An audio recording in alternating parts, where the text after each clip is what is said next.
Lyra was a fairy. She had sparkly wings and a bright smile. Her home was in a beautiful forest. The trees were tall and green. Flowers of all colors bloomed around her tiny house. It was made of mushrooms and leaves. Lyra loved her little home. She slept in a bed of moss. It was soft and cozy. She ate berries and drank dewdrop soup. Her home was filled with the sounds of the forest. It was a magical place to live. Lyra spent her days playing with her animal friends. They would sing and dance together. The forest was their playground. It was always an adventure. The sun shone brightly. Birds sang sweet songs. Leaves whispered secrets in the breeze. It was a beautiful day in the forest. Lyra flew from flower to flower. She greeted her friends. "Good morning, Mr. Owl," she called out. Mr. Owl hooted sleepily from his branch. He was still waking up. "Good morning, bunnies," Lyra giggled. The bunnies twitched their noses and hopped away. Lyra flew deeper into the forest.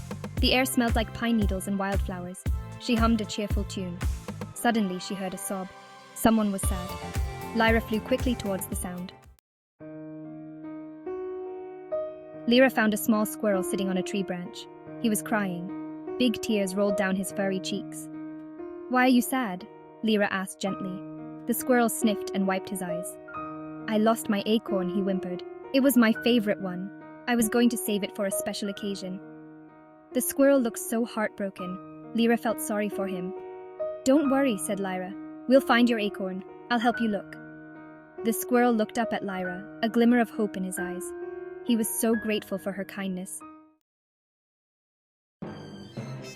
Lyra and the squirrel hopped down from the branch.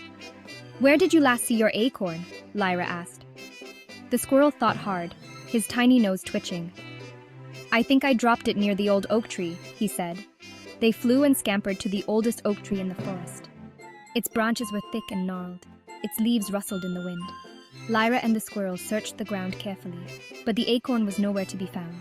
Lyra knew they needed more help. "Let's ask our friends," she said. The squirrel agreed. They set off to find their other forest friends. They hoped someone had seen the missing acorn. Lyra and the squirrel flew and hopped through the forest.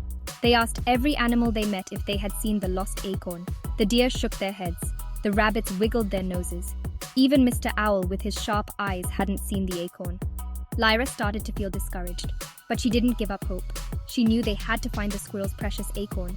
They continued their search, their determination unwavering. Finally, they reached a clearing in the forest. In the center stood the most majestic tree Lyra had ever seen. It was a giant oak, even older than the one they had searched before. It had a large hollow in its trunk. "Maybe it's in there," chirped the squirrel, his voice full of hope. Lyra peeked inside the hollow. It was dark and mysterious. Suddenly, she saw something gleam in the dim light. It was the acorn. Lyra carefully retrieved the acorn. The squirrel was overjoyed. He chattered excitedly and thanked Lyra over and over. He was so happy to have his favorite acorn back. Lyra was happy too. It felt good to help her friend. To celebrate, all the forest animals gathered around the majestic oak tree. They sang and danced. Lyra and the squirrel shared berries and nuts. It was a magical day filled with friendship, kindness, and the joy of helping others. And so the forest was filled with laughter and happiness once more.